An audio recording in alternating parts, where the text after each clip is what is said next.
Wemby's new contract extension is ruffling some feathers. Let's catch up some Spurs news and so much more.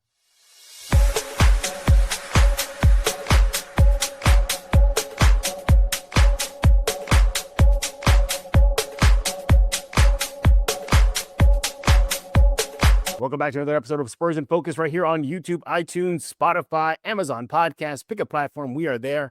Spurs in Focus Substack is completely free. Go sign up right now. Just Google Spurs in Focus Substack. Hit subscribe. You are in.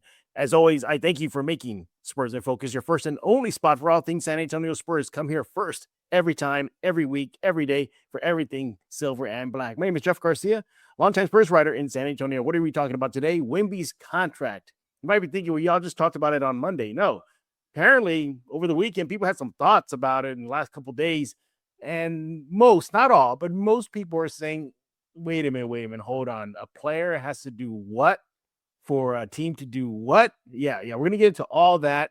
There has been some pushback on that. Get into some Spurs news. It looks like they're bringing back the band together. They brought back Jordan McLaughlin. We're going to talk about that. And what's Keldon Johnson been up to? I'll show you some video in just a few seconds. Let's go and bring in our guest. He is back, everybody, rocking the Joker look today. James Pledger, San Antonio Sports Star's very own. He is on X at I Am Pledger, host of Extra Innings. What's with the Joker look, man? What's the Joker look today? I don't know how I got these scars. Hey, are you absolute Joker, though? Dude, that guy's I know. freaking nightmare. Like, he is nightmare fuel. Just the cover, he's like some sort of looks like a Spawn creature. You know, that's it's really insane. Yeah, what they've done in the absolute universe with some of these characters, and it is every month has been better than the last. Like, they've done a phenomenal job with this story, and the last cliffhanger is just like, just give it all to me, mainline. Yeah, give it. How's the guy? Hook it to my veins.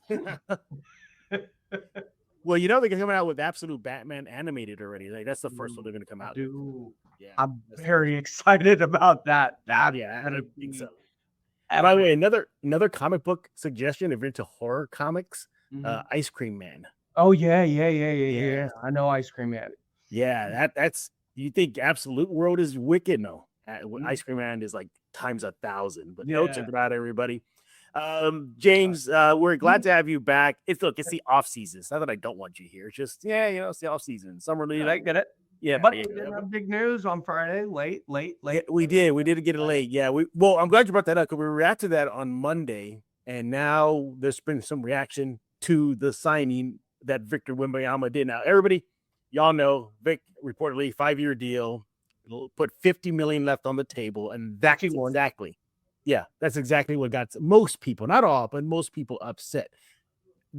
From the National Basketball Players Association to talking heads on ESPN, everybody's pushing back. And in some, basically the argument is, why does a player have to leave money on the table to make a team successful? You don't see owners taking pay cuts to make teams successful, and the ripple effect it has in the sense of what does now Castle have to take a pay cut? Does Harper have to take a pay cut when their time/contracts are due? That's the precedent, doesn't it? Yeah, the precedent has been set, but has it really been a precedent? Because James, correct me if I'm wrong, past players, not just from the Spurs history, we all know the usual suspect, Manu and Timmy and David, but other Jalen Brunson, they're all taking pay cuts. Why is it because of Wemby doing this that now it's a talking point this offseason? Brunson, Manu, Tony, Tim, David, Tom Brady famously for years played below his market value.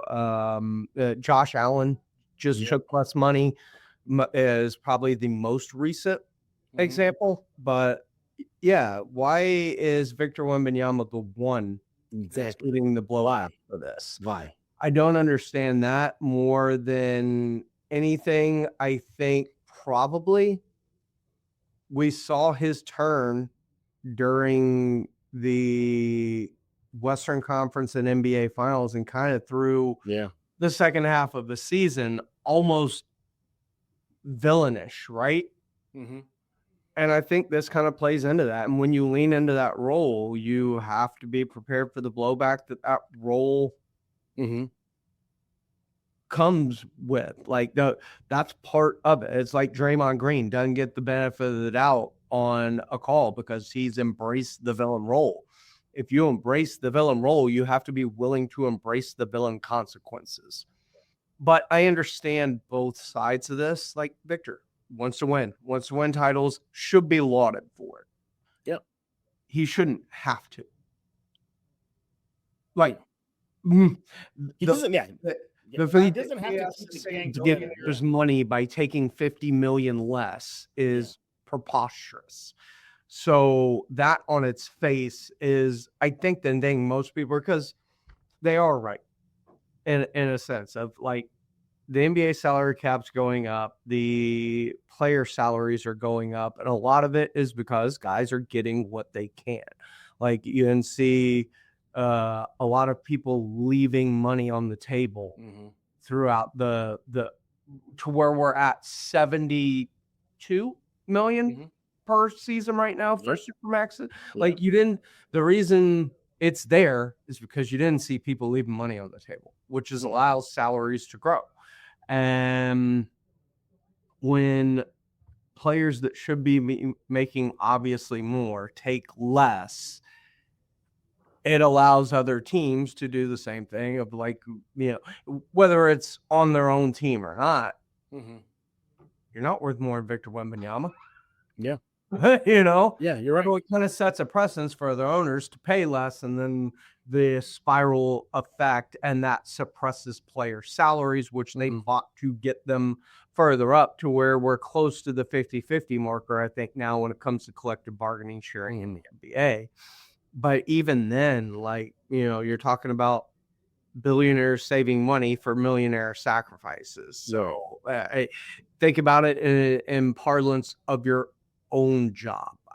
Let's say you, Joe Smo, at a construction company.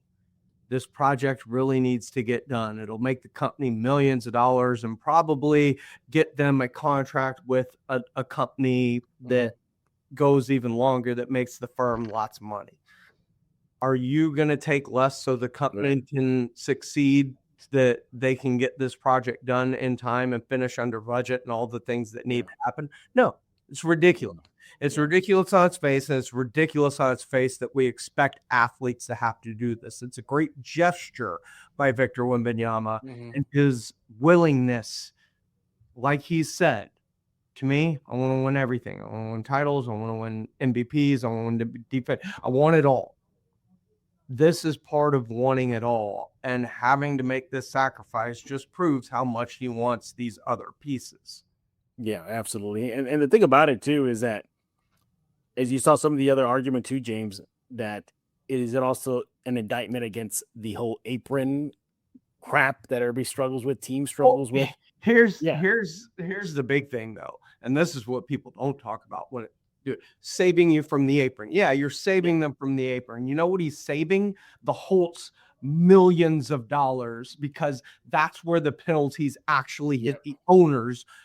Yes, it hurts the team in terms of mid-level exceptions and draft picks, and there are ramifications for the team that he's helping save. But you know where the real kickback on that second apron is? Which is why a lot of people don't go into it. It costs the owners a lot of money. So only the teams like the Jake Lathams, or the teams that are all I care about is the title. That's all I'm trying to do, is build a title contender. Those are the teams that go into those second aprons because the owners are willing to pay the money to be competitive, to continue to compete for championships, or in the Lakers' case, try and hold on to a window and force it open to continue that championship window that they were in. So, like I said, I understand the blowback towards Victor Wembanyama because in what world do we expect this from anybody? Like in a common society, what do we expect? No, but because it's our sports team and we'll always side with the team over the player in every single circumstance because it's our team and we've grown up rooting for it before the player and after the player, it's going to take number one precedence. Now, doing things like this can ingratiate yourself to a very long and usually monetarily beneficiary relationship with the team for years to come, i.e. Tim Duncan, Tony Parker, Dave Robinson, Monty Ginobili, like the Danny Green, Sean Elliott, like list goes on and on and on. If you are a player of ilk, or it didn't even really have to be of ilk, but of any sort of tangible piece to a championship team that played here in San Antonio, you are going to be taken care of in the future and going forward. I mean, we've seen it, and I rattled off about half the names. There are probably even more, like Patty Mills, Matt Bonner, Yeah. But Danny Green said that he was one of them too. He took a pay cut. Yeah, you took a pay cut. It's really hard not to take a pay cut to keep a team competitive when your star player and best player and MVP, Tim Duncan, allow Victor Wembanyama, do that. They set the precedence that the other team kind of has to fall in line behind, which is really good for owners. It is. Yeah. It's bad for players because players only have so long to maximize. The owner's going to own the team until he decides to sell it, and then he's going to make even more money after that. So I understand where the blowback comes from. It's just odd that he's getting the blowback when everybody else has been lauded for it. Yeah. You didn't see this when Brunson, for example, took his pay cut for the Knicks. But here we are. Led to a title, and I think ultimately that, like you mentioned, that money will come back to Victor. Whether that's in contract incentives. No, they turned down the incentives. Well, yeah. Well, say down the missed the $51 million. Well, down the road, like when they cause remember that fifth year is a player option. You never really get it back. Yeah. But here's the thing, though, because the contracts, the incentives, the endorsements, all of those things were already coming. It's not like it's something extra he's going to get because he's leaving this money on the table. If he took that money or not, that other money was still going to be there. Mm-hmm. So that's just money he's left in the ether. Yeah. And, it's easy to say for someone like, and I don't want to pencil or single anybody out, but let's say Julian Champagnie. Mm-hmm. What was his contract? 30-something million? Yeah. He'd be like a Danny Green. If he got $10 million in endorsements, that would make up the loss of earnings because I don't think he would be getting $10 million in endorsements any other way. Victor Wembanyama can get $51 million endorsement deals in his sleep. Yeah. It's not like he's struggling to find that money or make it up, but it's still lost money. Like he was always going to have whatever endorsement, whatever title, whatever came to him monetarily was always going to come to him monetarily. He is just leaving $51 million on the table. Yeah, exactly. And now the precedent is set by him. Do you think guys that are going to be due up next, namely Harper and Castle, you think those two guys will take a pay cut? Something tells me that I don't think they will. Why did you specifically start with Harper and then stress Harper and Castle? Because I think he's a little bit more important for the long-term future of this team. My point is that I thought you were insinuating he was less likely, which I agree. No. I meant more like we've got to take care of that guy. Definitely take care of that guy on your screen. You see there. But does that set a precedent for those two guys, Castle and Harper? Of course it does. Yeah. But I do believe Castle would be willing to leave money on the table. Harper, I don't know. Yeah. I don't know because we've already had the rumblings about his camp and wanting him to start and yada, yada, yada. And, unhappy with his role last year at the beginning of the season. Like, so all of these are already kind of, I don't want to say red flags, but maybe a caution light. Right. In terms of be careful moving down the road. We don't know what's going to happen. And the main reason we don't know what's going to happen, because it's really easy to say Dylan Harper should be in the starting lineup and be a starter. You're absolutely right.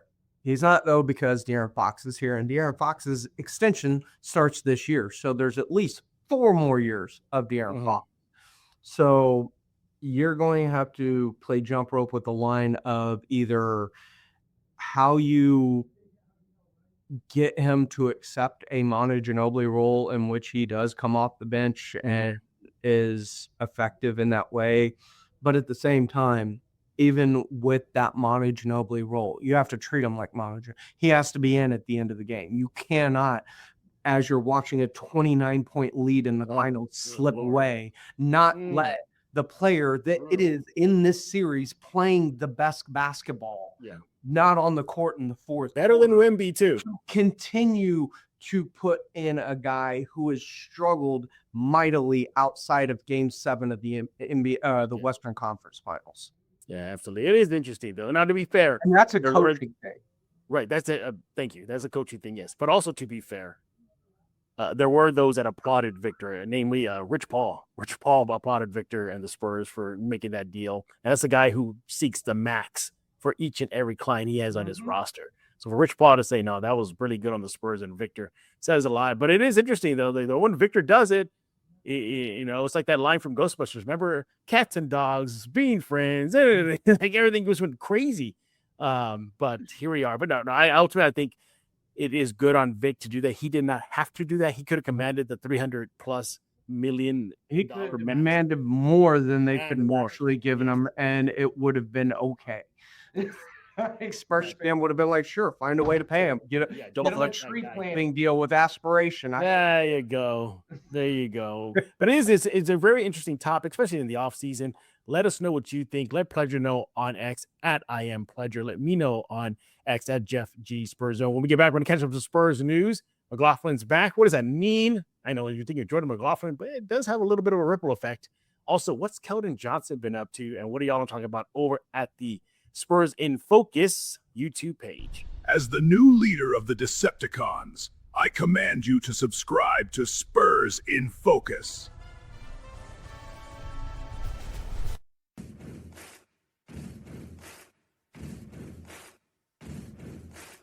Name me a better duel than Wilson Fisk holding Megatron as his whip. No, I want Megatron, was it? That was Megatron. I'll play it again for you.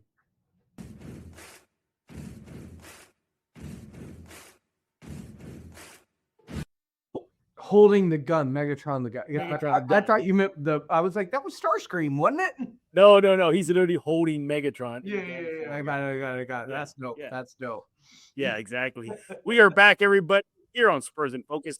And now we're going to catch you up on the latest Spurs news. He is Mr. James Pledger with San Antonio Sports Star on X at I am Pledger, host of Extra Innings. So it looks like the Spurs are bringing the gang back. The Spurs I think Jordan McLaughlin is going to be signed to they didn't disclose it, but reports say the 1-year deal.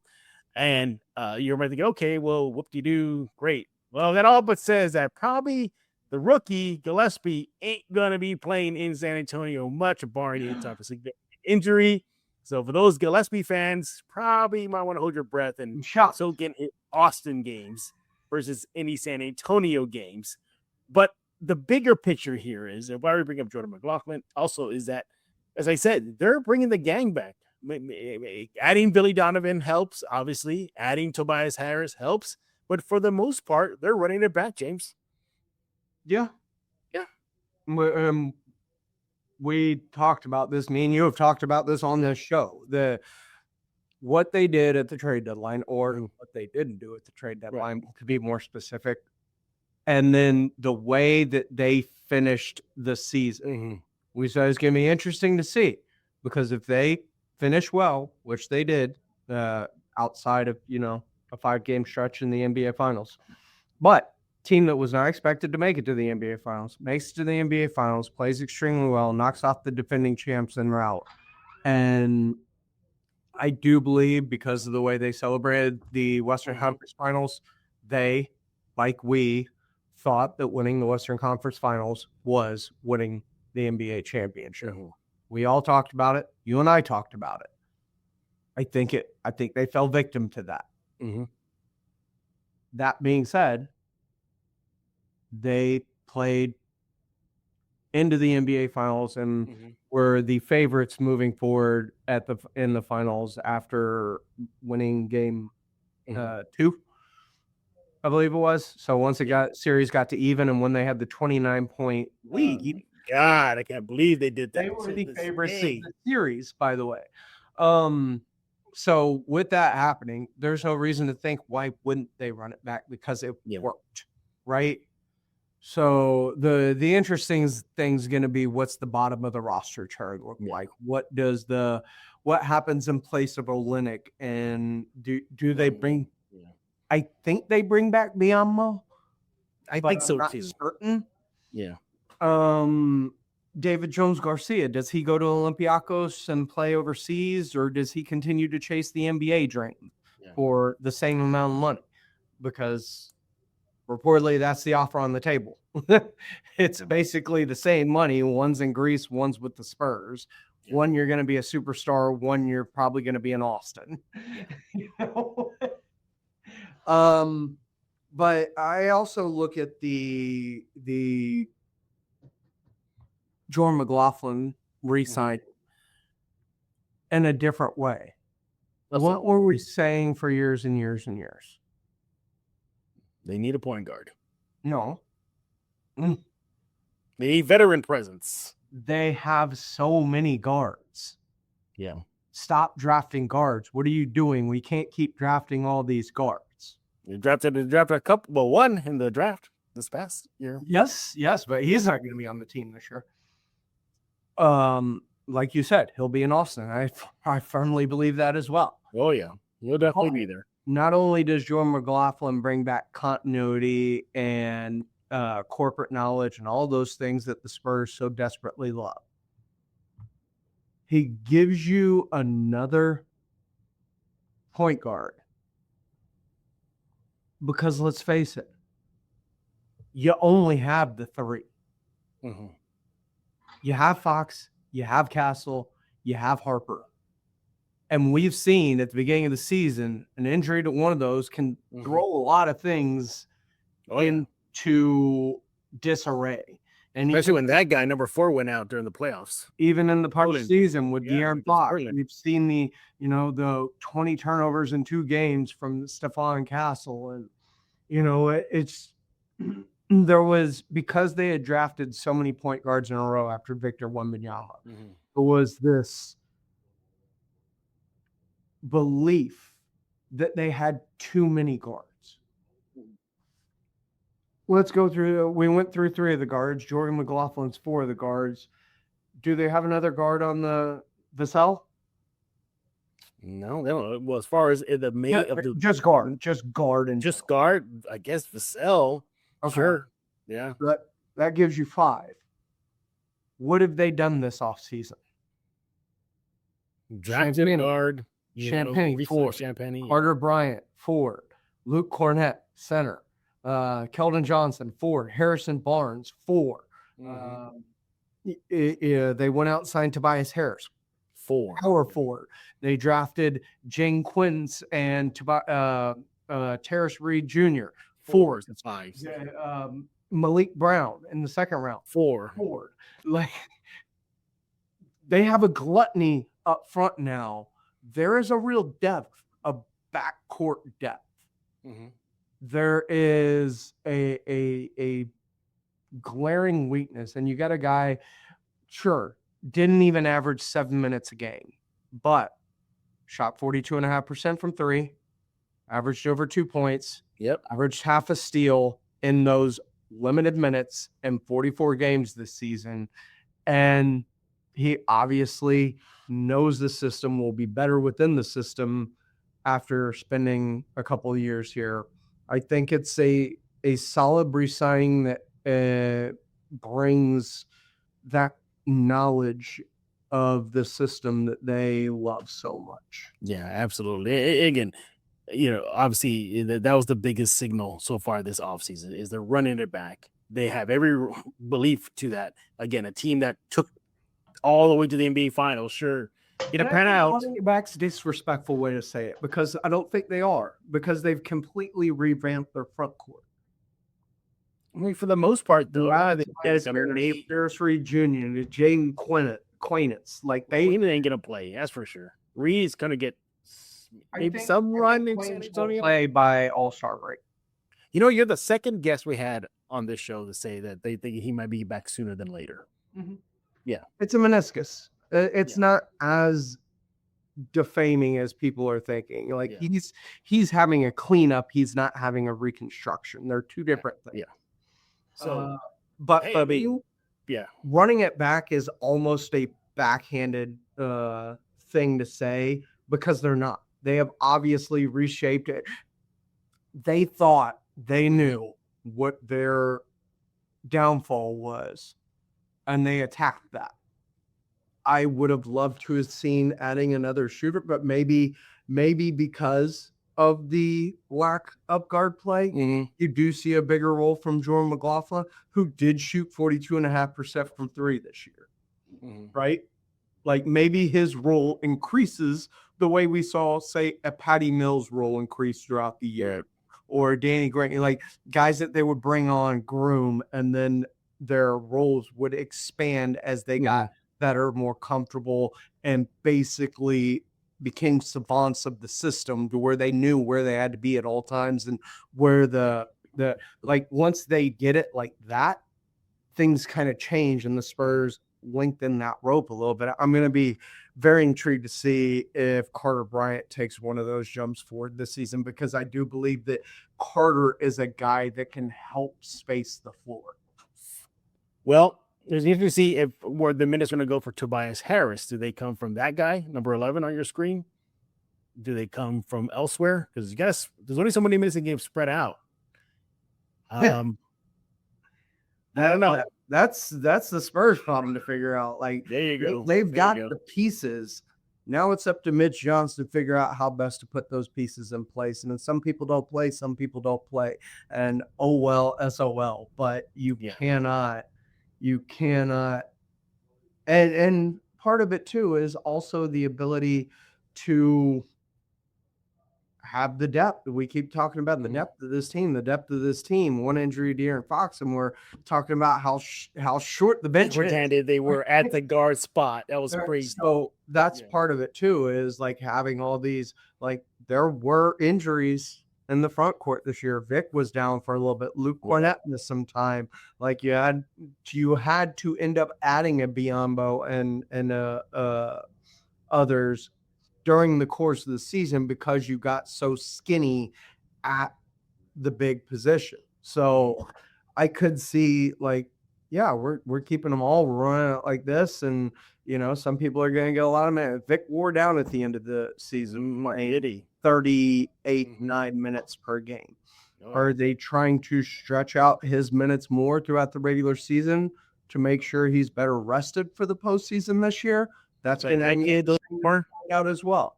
Maybe play that kid a little bit, some run.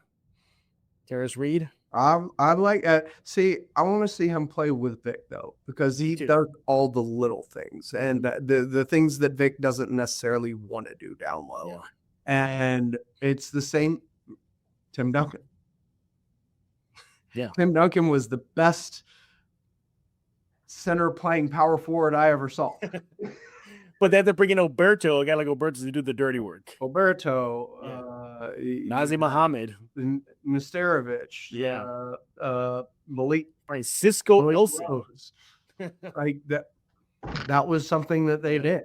So this may be something they implement for Vic too, in terms of you're the center, but Terrence Reed can do all that dirty work. Exactly. All right. So what else is going on in Spurs land this offseason? Keldon Johnson.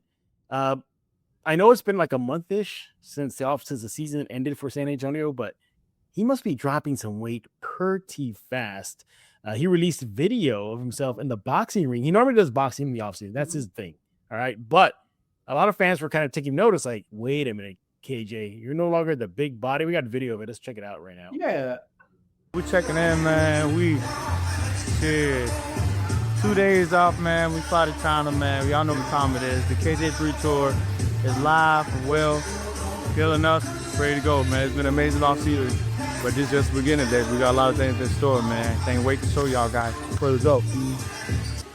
There you go. There's go. All right, there you have it. What do you think, Pledger? It looks like he slimmed down some, a little, just enough. I don't bigger. Like, I remember Keldon was a bigger body for a while. Yes. He looked pretty slim this year to me. Like, I guess slimmer then. I don't think he does look that much. His arms look his arms look smaller. I think his shirt is just off. Like, that's the difference. Like, I don't see that drastic of a body transformation out of Keldon. I think he actually looks like he may have put on some weight to me. Interesting, yeah. I see him anything leaner, not as bulky. Yeah. Like, he lost weight from early in his career. Mm-hmm. But I think especially, and you got to remember too, guys playing weight is going to be different from what their walk around weight is. Mm-hmm. And that goes either way. But, Keldon may have to put weight on in order to play the physical brand of basketball that he's being asked to play. Because remember, he went super the other way at one point 2 years ago, where he got super thin, and he finally put some of that back on this year because he had lost his ability to play big body ball, which we were all kind of used to. And it's kind of a staple of his game. Yeah, that's his game, yeah. And so he put a little bit of that back on, but there may be a thing for Keldon to where, like, he has to be at a certain weight to play through the rigors of an NBA season. But when he's not playing, like, keeping that weight on isn't beneficial. Yeah. Well, the reason why Keldon again shared that video, because he also announced that he's going to be on this China tour. So Spurs fans, obviously. I was saying, is he doing a Wemby thing? He's going to party with the monks? No. He has that Chinese sneaker company that he's an ambassador for, and they're going to put him on tour for like a week. So there's that. But look, it's good to see what that can happen than having a exactly getting catered to for the week, kind of all expenses paid probably. But for a later show down this offseason, he's gonna be KJ is in his final contract season, so interesting times ahead for him in San Antonio. All right, what is the Spurs in focus? What are they talking about? Well, they're talking about what we started the show off with, and that is Wemby's extension and the pushback it got. So we got time for one. Let me go bring it up here. Here it is. This is from Christian Picardo 2683. He says, huge salute to Wemby for caring more about championships than collecting every last dollar like it's a clearance sale. Meanwhile, Vince Goodwill, ESPN, Kendrick Perkins, ESPN's, reacted like Wemby personally emptied the Players Association bank account and stole Perk's lunch money.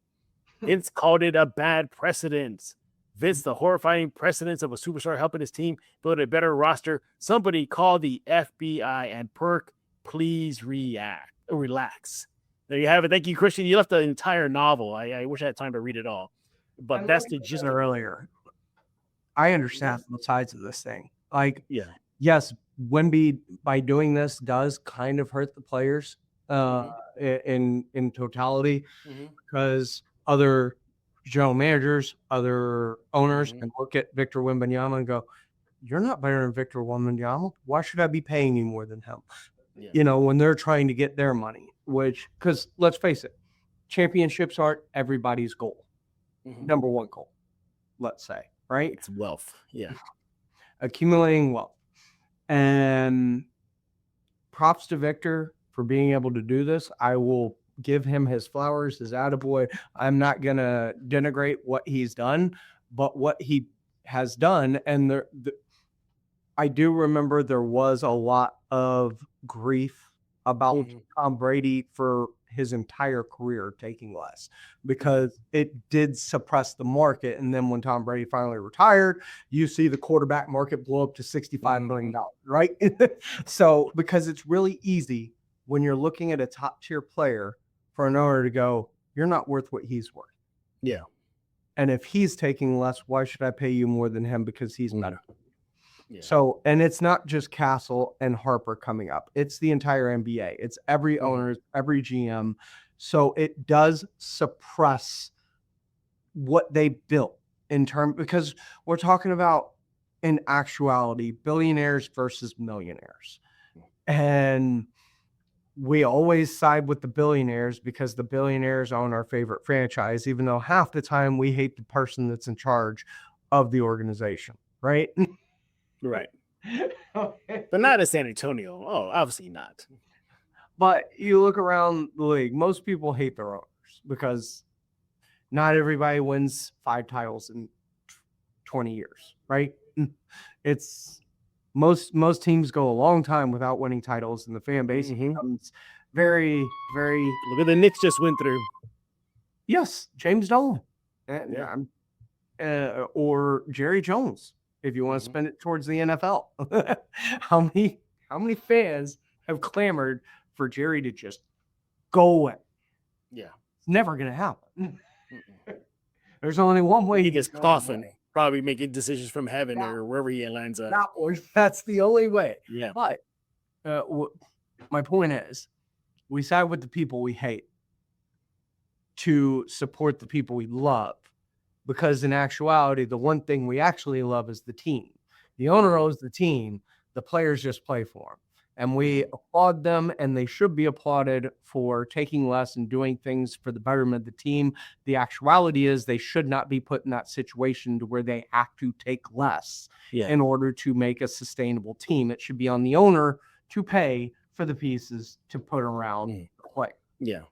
Somebody quipped. If you're going to own a team, you better be ready to pony up in order to win. Yeah. And somebody quipped the other day, does that mean Victor has to take 2 paychecks, GM and player? It should. Think about it. Yeah. Hey, well, thanks for that comment there, Christian. Really appreciate it. And for everybody else, leave a comment. We'll probably read it in a future episode of Spurs in Focus. Hey, I want to get nerdy with a pleasure real fast. All right. Season 2 X-Men 97 is coming. And my goodness, by the time I'm watching this episode, I don't think the next episode of 97 has come out in season 2. But my big question to you in this nerd segment is, was there nothing that Magneto nor X could do that Apocalypse, but it's already out already. Apocalypse was inevitable. Like nothing you could have done. Is that what the whole point of the story was? Yes. Go back in time, go forward in time. You can't stop him. Yes. Yeah. It's a fixed point in time. Yeah. Now you can win, you can't stop it. Like there's, I believe what they call inevitabilities. Yeah. Thanos would say. Yeah. But man, that X-Men 97 has been so hard with the needle drops from season 1 to this season. Like it's crazy. So good. And did you see the news about potential casting in the MCU? I saw that. I saw it for Magneto. Yeah, that's an interesting pick. I would not have had him on my short list. No. Adam Driver? No way. Well, you put a white wig on, like the long Kylo Ren. I can see it. I can see it. I can see it too. But 97 has been blowing me away. There's already been like best of streaming series this year, like for so far this year. In their time cut, 97 missed it, but obviously they'll have an end of year recap. Everybody's saying that 97 is going to be one of the top 10 streaming shows this season. Yeah, and I just finished Daredevil, which also incredible. Yeah. No other streaming service I saw the other day, and I finished Disney Plus has been banging it. Yes, I have. If you're into the science fiction horror side, go check out. It's on Apple Plus. Widow's Bay. I think it's pretty good. Okay. Widow's Bay. Yeah. A lot of just sorcery or witchcraft. You'll see it. Check it out. But it's certainly back to 97 though. Okay. It was interesting to see Magneto take the role of Professor X. That was interesting. Because am I wrong here? Isn't Apocalypse and Magneto kind of on the same wavelength? Survival of the fittest, strongest survives. Magneto believes mutants are the future.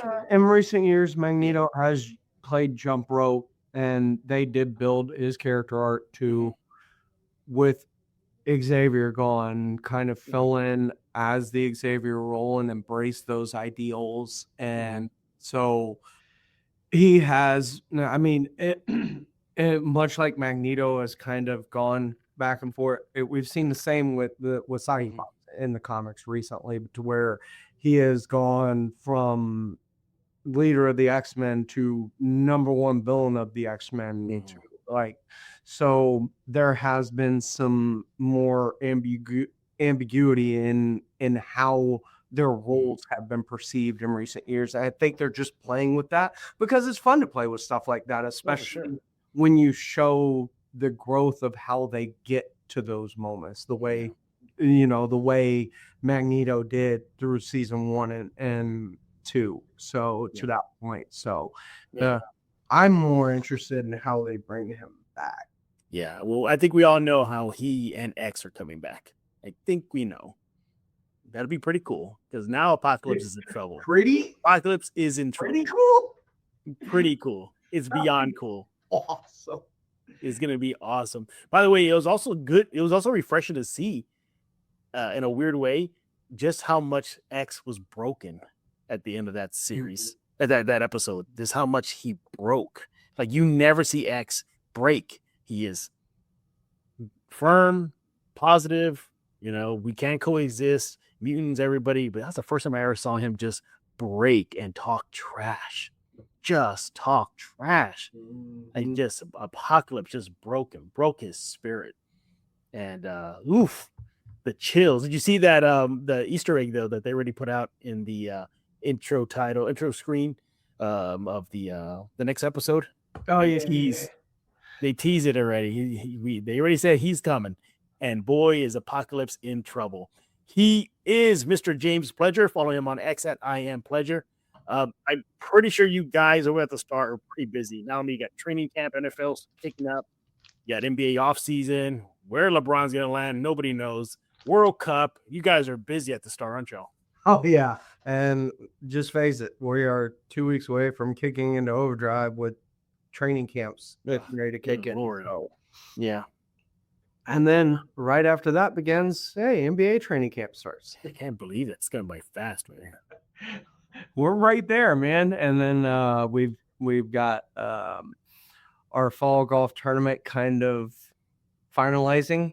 So should be looking for a September date for all of y'all out there, right? For the San Antonio Sports Star Fall Golf Classic, which was a monumental success and has been for multiple years now. So that is coming up this year. It's going to benefit the First Tee Foundation. So I'm very excited about that. To be big proponent of First Tee and what they do for youth golf in the community. So Star's got a lot going on as always because it never stops. And personally, I'm excited because my favorite major of the year is coming up. So what's that? The Open Championship. Okay. British Open out there. Yeah, for those who don't know, Pledger is actually a pretty intense golf fan, and he's a really, really good golf player. Really good. Yeah. Yeah, I got some new sticks recently and cut down my putter about 2 inches. So you're good, Lord. No, yeah. Avoid him on the greens, everybody. Avoid him on the greens. He is Mr. James Pledger with San Antonio Sports Star on X at I am Pledger. Give him a follow right now. Pledger, thank you for taking time out of your busy schedule and from removing yourself from the absolute world as Absolute Joker here on Spurs in Focus. Everybody else, we thank you for making Spurs in Focus your first and only spot for all things San Antonio Spurs. You want to come here every day, every minute, every hour, right here, Spurs in Focus. Unsubscribe to the rest. You only want to subscribe here. Also, find us on Amazon Podcasts, YouTube Music, Spotify. Pick a platform where you're there. Substack, Spurs in Focus. Substack is completely free. Sign up today. We'll be back later this week with Rudy Campos as we do a live episode, our weekly live episode of Spurs in Focus. So we'll catch up at the Summer Spurs. Pleasure, you'll get the invite soon.